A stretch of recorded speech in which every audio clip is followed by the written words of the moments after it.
All right, hello and welcome everybody. This is Rashmi from Designhill and your host for the day.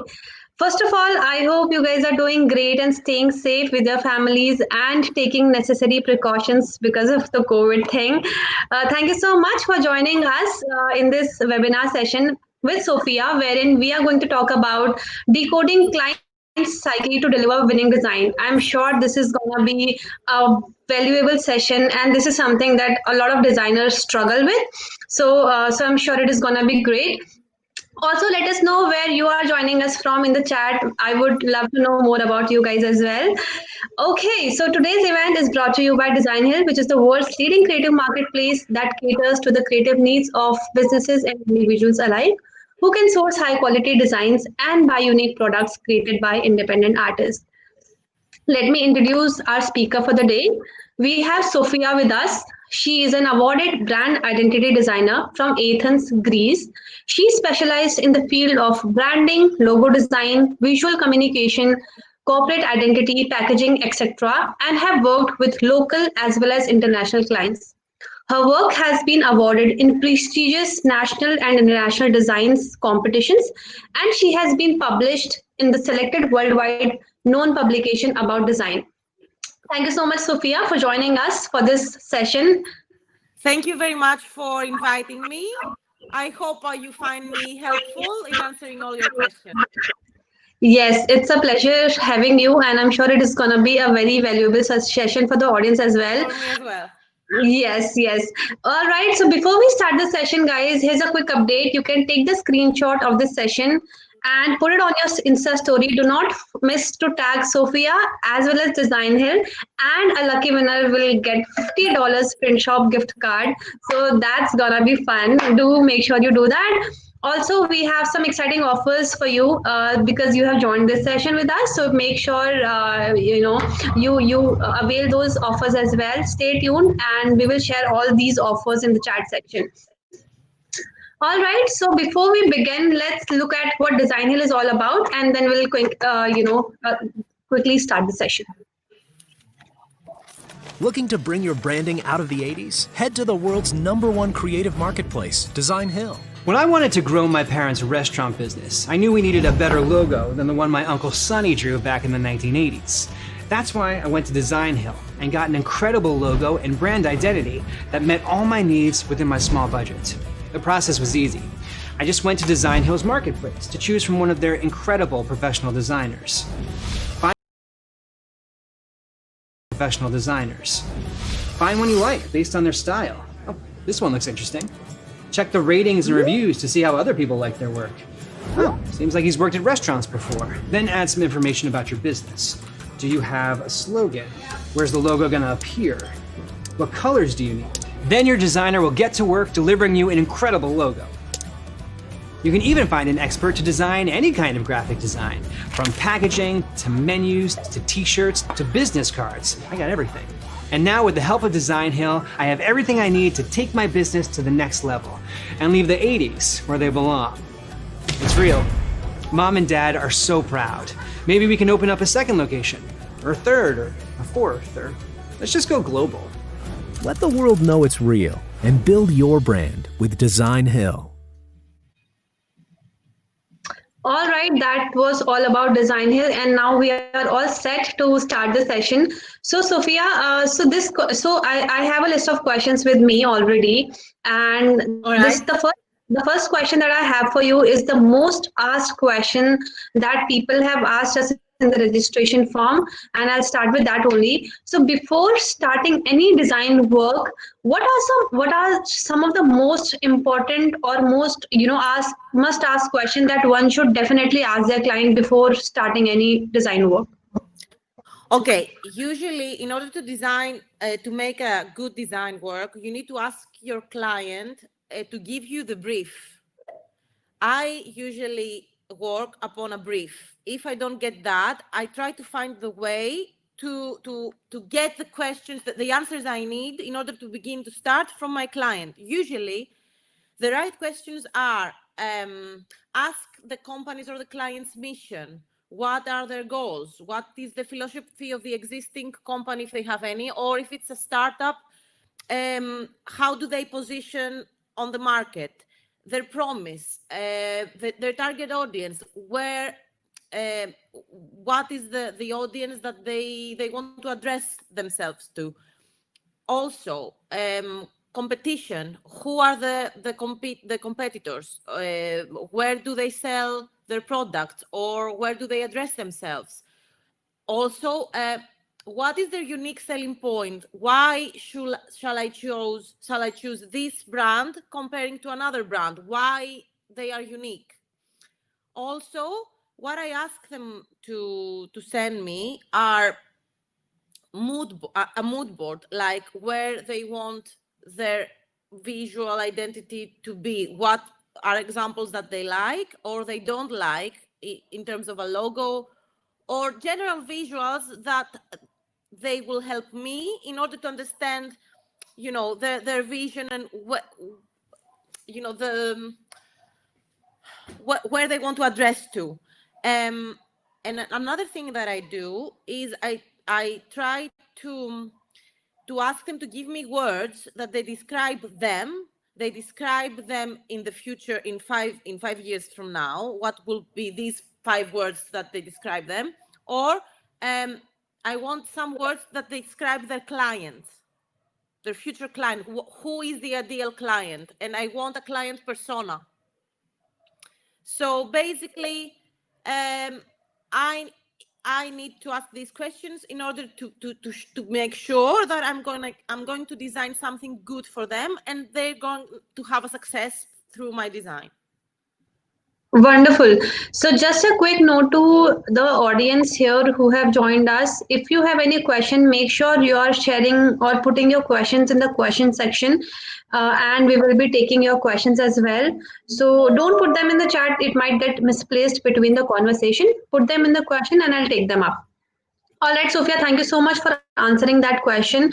One of the, again, on those lines, on the similar lines, one thing that I have observed and the question that we have received as well is that most of the times clients are themselves not sure what do they want. They are themselves confused. Although they might provide some brief and some other information as well, but at the end of the day, they are not sure what do they want. So in those, I'm sure you have been freelancing for around 9 years now, so I'm sure you would have faced such a certain situation when you would have seen that the client is not sure what do they want. So in such situation, what do you do and how do you go about it? How do you handle that situation? With patience, first of all.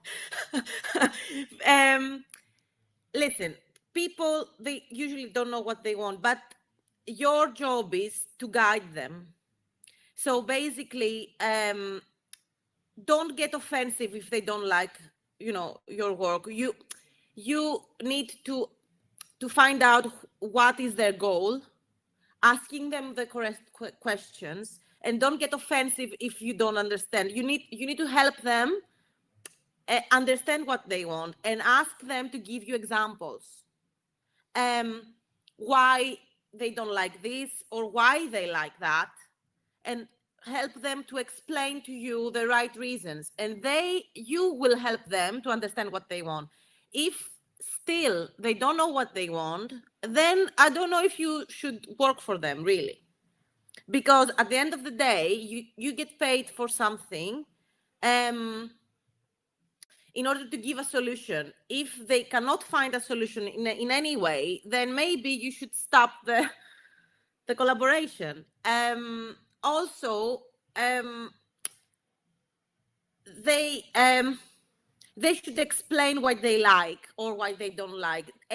Ask them to give you irrelevant subjects, like mood boards, like images, in order to help you. Or maybe you should do. Maybe this is something you should do in order to help them to understand what they want. If they don't know what they want, maybe they're not ready to do this project with you, or they're not ready to change something that they think they need. They need to gain your trust. And if they gain your trust, hopefully they will like something. Me, after 9 years of experience as a freelancer, if I do some rounds of presentations and in logo especially and other things, and I cannot communicate with them, I stop. Maybe it's the chemistry, maybe we don't get along. So that's it. Wonderful. I think that's a great point that you have raised, Sophia, which is about asking the right question and also about, telling them to share the right examples of why do they like certain designs and why don't they like certain designs, so that the designer can get a fair idea about the taste of a client and what kind of a design the client is looking for. So that's a great point that you have mentioned. I hope everyone who have joined us here, you guys are taking notes, and you guys are enjoying the session as well equally. Don't forget to put your questions in the question section and I'll take them up. All right, Sophia, moving ahead with the next question. Okay. What are your tips for those who are non-designers but who do want to venture into the graphic design industry? I'm sure when as and when a new person, whenever a person tries to switch an industry or is starting out new in any industry, they do face certain challenges or they don't have the knowledge around it. So what are your suggestions to those people who want to venture out into the graphic design industry? Well, my only, I think they need to study this because it's not a hobby. It's a profession, and you want to get paid for this, and you want to have a living through this occupation. So, okay, they need to see first that they really, really love it, if they really, really like it, because it's something that's very, very creative. You need to be a creative person in order to follow this occupation. And to me, you have to do some basic studies to a good university or take online courses now that from good universities and good tutors, not anybody. And also read a lot. I don't know. I mean, it's not something that anyone can do. You need to be correct and to have certain education in order to be able to be helpful to your clients as well and to be successful. Wonderful. And also, one of the thing one of the question that I have received here is about free work. A lot of times, and I have heard this a lot, that graphic designers are being told to do something for free. A lot of times, that okay, can you make this logo for me for free by friends and families and other things? And it's at times it's difficult for people to say no. So I don't know if you have faced certain situation like that or not, but if you have, how have you dealt with that? How did you say no to free work? What is a subtle way of saying no? Okay, I will tell you my personal opinion. This is not a general thing. It's me. You say no. You do. I mean, you work, you don't draw nice, little pretty things and you just give them to people, except if it's your mom or your sister. And of course, then you will help them. Or if you want to do charity work. So you do good for some organization, and this is your personal choice. It's not, I don't do this. I don't do things for free. I get paid for my work, and you should do the same, because this is the only way that people will respect your work. It's work. For example, if you go to the dentist, do you ask them to, I don't know, do your teeth for free? No, you pay for them. It's the same thing. It's work. But people get misunderstanding through our occupation because it's something that's creative, and people think that, okay, she does that because she likes it. I don't know, it's her hobby. No, it's a profession. You should say no, guys. That's a great point, Sophia. You guys just go. If you guys are also thinking how to say no, just say no. Don't be blunt about Just it. say no. Yes. Yeah, be blunt about it and position yourself as like the work is valuable enough and not just a hobby that you're doing it for. It's a profession, and that's a great point, Sophia. All right, I see one question which is asked by Evan in the question section, and it is about how to decide the pricing for your design. So basically, if Sophia, you can throw some light on how do you price your work and what are the different structure do you follow, like for when it comes to pricing, how do you go about that? Um, that's a difficult question. You price yourself in, okay, according to the market. Okay, so, and also regarding what do you think your work worth? Through my experience, I'm not going to tell you how much I get paid, but I'm gonna tell you that in the years I'm quite expensive. But this, how can I say that? This also, I can manage that. It depends also on the project. It depends on the project, because it's a different thing to design a logo for a friend of mine who does handmade jewelry, let's say, and she sells them through her Instagram account. I mean, it's not a big company. And it's different to charge for a logo branding, logo design for a big company that do, I don't know, dairy products. Then it's not going to be the same price.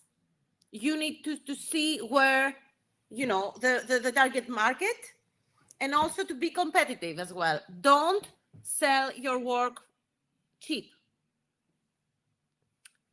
People need to pay your expertise. Okay, Evan, I hope you got the answer of that question. And if you need more information on that, we did one session on how to price your work, which was a standalone session. And Frank, the guest speaker we had was Frank. I don't know if you know him or not, but he talked about the, you know, the project wise pricing, the RD pricing, daily pricing, a lot of structure he talked about. So you can check out I YouTube, personally check work. out our YouTube channel, and yeah, you can find the session there. So it has a lot of information about how to price your work. Sophia, you were saying something. No, I wanted to say that I charge, for example, per project. It depends on the project demands. And now that we can work through from all over the world, people get connected through internet. So I have clients that they're not based in Greece only. I have clients, I don't know, in the US. I have clients in Europe. You need to ask for a deposit before you deliver any proposals. So to me, this is very important. So you gain respect in that way, and you show them that you're a professional and you're not an amateur person. Ask for a deposit and get paid as possible the day that you deliver the project. So this way you diminish the danger of not getting paid. All right, all right. So I mean, that's a lot of information on your question. So I hope you found that answer helpful. Okay, so next, moving forward with next question, Sophia. As we were talking about finding clients, it's difficult. You know, it doesn't come easy. Nobody is gonna come to you easily and give you a project of $1,000. So what are your strategies to find clients, and how do you go about that? Okay, first of all, you need to have a website or a very good portfolio. Show your best works, the works that they describe you as a person, not only your skills. It depends on how you want to position yourself in the market. For example, do you show them that you're a creative person and you can adapt to many different fields? You want to show them that your skills in Photoshop are great. Show them what is the thing that you love to do and the things that you're good at, and share this work on some social platforms like Behance Portfolio, or create a website. There are platforms that you can do that with a really less amount of money, and share these I don't know, create a Facebook page or on Instagram. That's a very powerful tool at the moment. Basically, don't be afraid to share your work. And people who like your work, they will find you. That's my... Wonderful, wonderful. Sophia, Fiona has a follow-up question on the answer that you have shared, which is about portfolio. So you said that one should create a portfolio on Dribble, Behance, and show your best work out there. The question is, how many pieces of work should be in your portfolio? Is there a limit, like the minimum number of that you should definitely show, or it can be free fall?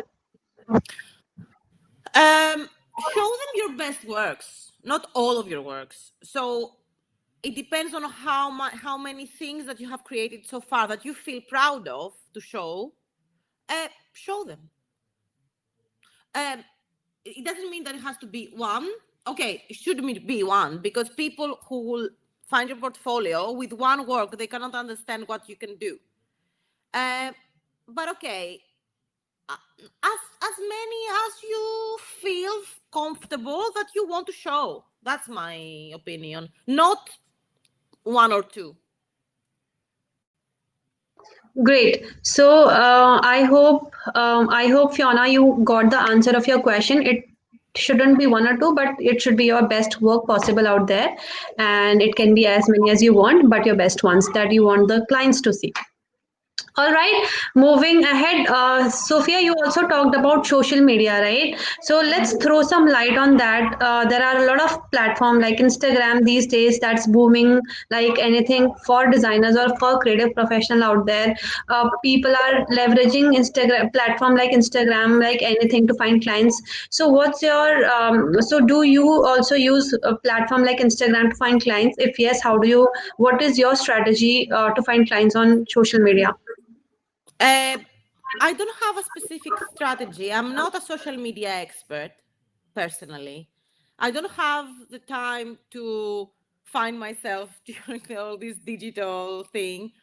What I do is, when I have something to say or to show, I just show it. And then I try to put useful hashtags under each project, in order to general hashtags, in order to describe the project as much as I can. And then this is basically what I do. I'm not an expert on that. Maybe you should ask someone else who's a better expert. But every time I complete a project, I make a good photo shoot or with nice mock-ups. I present it in a good way, which I put it on my website. And I put it on Behance, and then I share these photos also on Facebook page and on Instagram. But I don't have a specific strategy, guys. So I don't. Okay, no problem on that front. But anyone of you out here who are listening to us and who wanna know how to, be present on social media as a designer and show your creative work to find clients, we have done a lot of session like this. You can check out our events page and you will find a lot of sessions there and a lot of inputs from the experts. Also, just a quick tip, since we are talking about it, and Sophia also mentioned hashtags are very important when it comes to Instagram. So make sure you have the right bio. If you are active on Instagram, make sure your bio talks about who you are and what do you do, so that when anyone lands on your profile, they know you are a creative designer and you will do a logo work for them. So make sure your bio is right. Make sure your portfolio or the number of designs, the work that you are putting up on Instagram or any other platform for that matter, is the best one that you want your clients to see. And use hashtags, because hashtags are the medium on Instagram for clients to find you. So that's my 2 cents on social media, and you can find more about it on our events page and on our webinars that we have done with the experts. All right, so I hope you guys are enjoying the session, because for sure I'm loving it, and this is really helpful. The session is going amazing. And before we move forward, I would like to give a quick shout out to Designhill for organizing this session. I hope you guys are enjoying it. And as I mentioned previously as well. Make sure you are clicking the picture of the webinar and putting it up on your Instagram story and tagging Sophia and Designer DH. The handle of Sophia's Instagram will be in the chat soon, and Designer DH tag us as well, and one lucky winner will have a chance to win $50 print shop gift card. So on that note, let's give a quick shout out to Design Hill, and we'll be right back.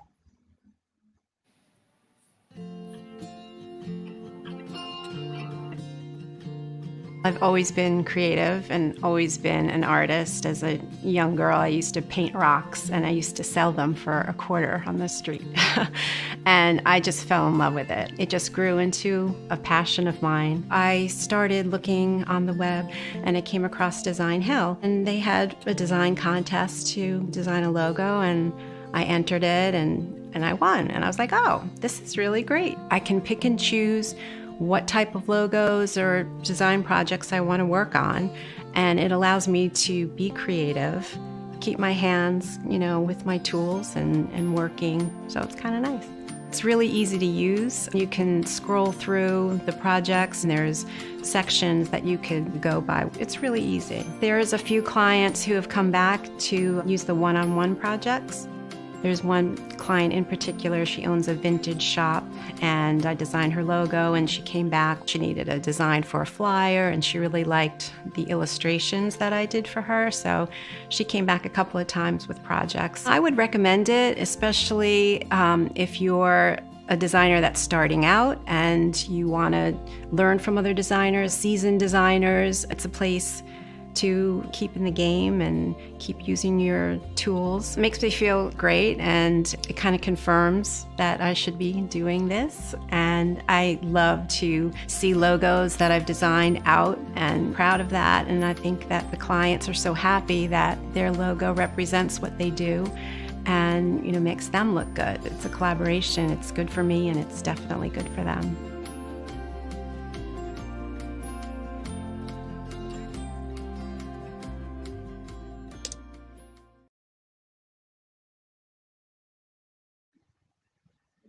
All right, we are back, and we have covered a lot of questions in the last 30 minutes. If you have more questions which we have not covered yet, please put them in the question, and I'll take it up. All right, Sophia, let me maximize your screen. Okay, done. All right. So let me ask this question to you. What's your research process looks like when before starting or before working on any design concept? If you can share some tips on your research process, that would be great, and I'm sure it is going to be helpful for other designers as well. Okay. What I do is basically start looking at the competition on competitive companies or bureaus, or for example, let's say if I design something for a jewelry, I see what other logos I like. What other logos exist for jewelry, how they express their identities, if I like them or not, what things I should use and not to use. I try to get inspiration from what exists, from what already exists in the competition. And also I open my design books, I go through Pinterest, I generally look over the internet on my books also and on Pinterest, basically for ideas and to get inspiration. And then things come to me. This is the way I start every project. Okay, all right. I hope guys you're taking notes. Researching your competition is the takeaway for me over here, and finding inspiration from platforms like Pinterest. So that's great. All right, moving ahead. Sophia, what is the significance of shapes and color psychology in designs? Can you throw some light on that? Yes, using color and shape as graphic designers, we want to achieve the right response and emotions to the potential, the target audience in order to have a successful design. Basically, using shapes and correct colors, this is the way that we create powerful messages. and we get basically what we want is the right response from the client. In order to what design is successful. For example, let's start with shapes. Circular or circles and oval shapes, for example, they connote positive response. They are more friendly. They express community feelings. For example, the rings of the Olympic Games, or let's say if you see the Kia and the Ford logo of the cars, they're in a circular shape. This is to connote stability, friendliness, and also the add of the color. For example, that they use silver is to present themselves as more premium, elegance, and class. Each color has positive and negative connotations. Let's say red. Red is very common in fast food industry, in order to show something that is positive, but also can be something negative. Let's say the stop signs on the street.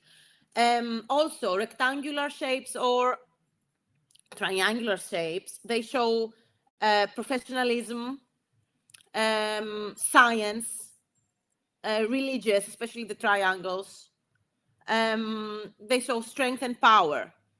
For example, vertical lines, they're more aggressive and masculine lines, comparing to horizontal lines that they connote balance, well-being. Curvy lines can show more feminine, they're more feminine lines, or they show rhythm. So how you use shapes and colors, for example, be careful with the color, because let's say yellow color is a bright color. In most cultures, connotes cheerful and playful and fun and summer feelings, although in China has vulgar connotations. So make sure of where the target audience is and who is your client before you choose the right color. Also in white, the same thing as in white. White is shows cleanliness, shows purity. It can be used as a bridle in weddings. Although in Japan, is the color of mourning when you have grief to someone. So make sure that you pay attention to the right colors and the right shapes according to the brief. That's really amazing, and it was something new for me as well. And I have learned myself. Like I was trying to connect the dots. When you said red is for danger as well, and red is for energy and passion as well. I was connecting the dots. So it's great to know and understand the color psychology and shape psychology. So that's perfect. Thank you so much for answering that, Sophia. Okay. I want to give one more example Yeah. of how the color can affect our psychology. Blue color is the color, let's say in medicine, it's the color that you get sleeping pills or tranquility pills, as well as red can be used in self-boosting and energizing pills. Also, imagine the logo of, let's say, McDonald's. If it was blue, it wouldn't be that tasty. I mean, you would feel that maybe the food isn't fresh or it's not tasty, or maybe it's dated. How it can affect you. So basically, we don't use colors because we like them. We use colors because they should express what they should express. Okay. Wow, that's a great point. That's a great point. Okay, moving ahead with the next question, Sophia. So, as a designer, I'm sure when we are continuously into creative ideas and thinking for designing and putting creative stuff out there. A lot of times we are stuck into creative block wherein no new ideas are coming in, and we are not sure what to draw and what to design. So I'm sure a lot, and this is very normal, which happens with all the designers out there and all the creative professional. So how do you deal with your creative block when no new ideas are coming in and flowing in? How do you deal with that? I take a break. Okay, that's important. I walk out my dog. I get 24 hours to work for me. Like if I'm in a creative block, I just stop. Because even if an idea will come, it will be a forced idea.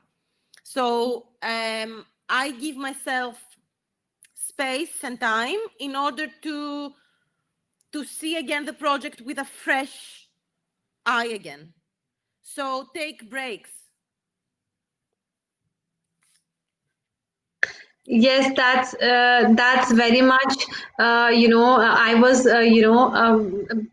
preparing myself to listen to, because and it could be different from people to people. Some people go out and take a walk. Some people just sleep. Some people just go for a vacation. All in all, so yeah, it definitely differs. But yes, I think taking a break is something that definitely one can try to sort of come out of that rut. All right. So, Sophia, this one interesting question that I had in my registration form, and I definitely wanted to ask this question to you. Mhm. So, what do you? And the question is, how do you react when a client insists on something that you find bad for a brand? So, I think this is. I'm sure somebody out there would have faced this situation wherein the person thinks that okay, this is something that should not be done because it might harm the brand image and brand value. Probably the color psychology thing that you talked about, that it should be blue or it should be red or it should be green, but the client does insist on something else. So how do you deal with situation like that when you know that this is bad but the clients insist on that? Okay. First of all, you have to have the client's business goal in mind. You design for him.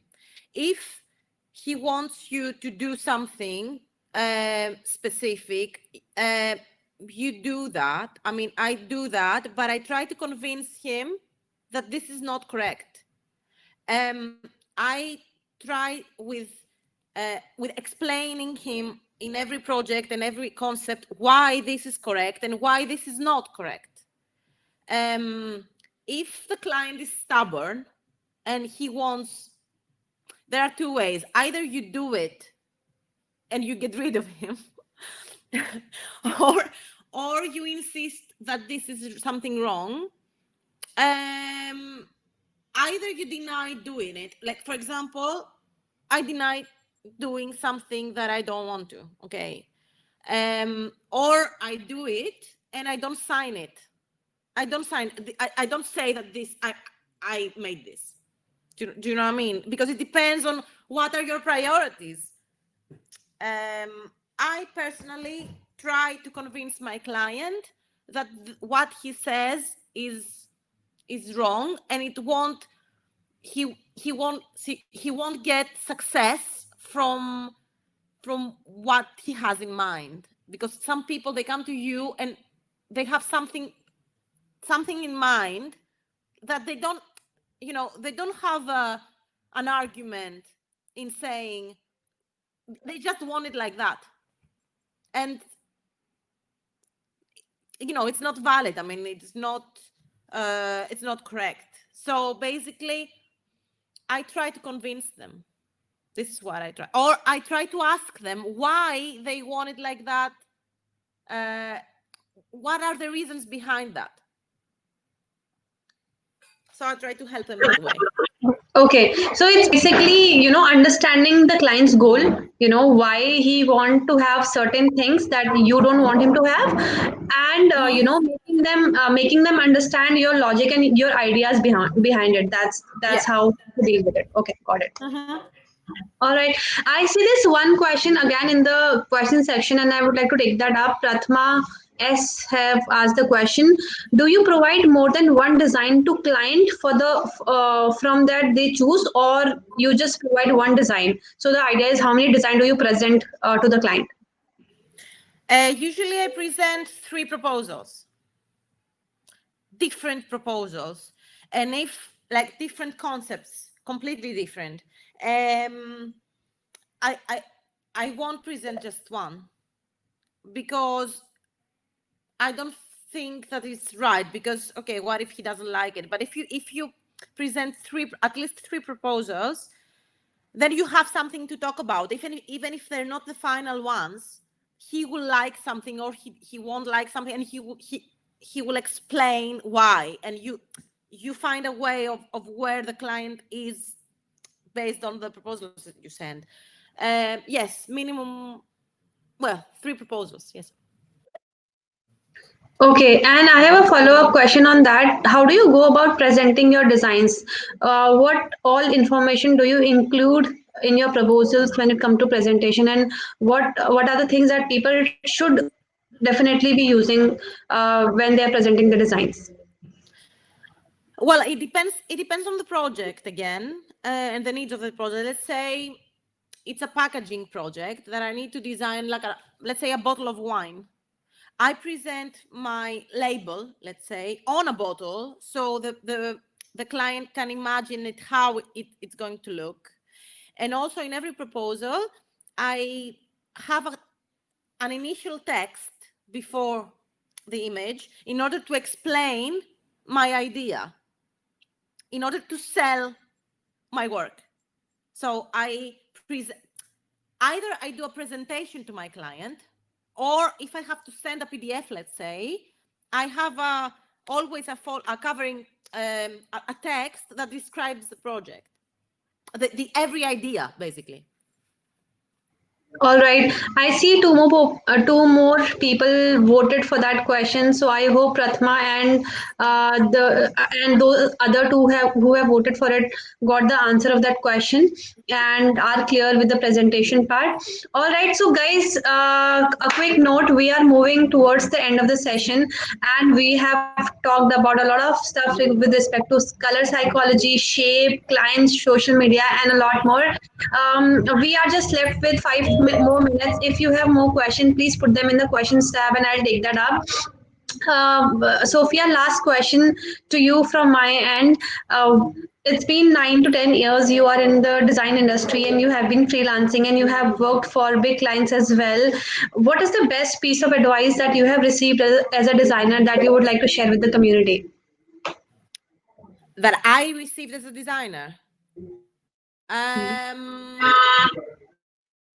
That I should stick to what I know best and share and put my personal style on my work, and don't be afraid to share this with the world. And but that everything that we do, this was from a previous boss I had, that everything that we do has to have a reason why behind. We are not artists, we are graphic designers. So what we design is for the benefit of the client to sell or to have success in his profession. We don't design for us. So you should have your personal style. Consider what you do as something that is serious, and also have the end benefit of your client in mind. But try to put your personal style on this, but on the benefit of someone else. Wonderful. That's a great suggestion. And with that, that was the last question of the day that I had for you, Sophia. Thank you so much for answering that. Thank you.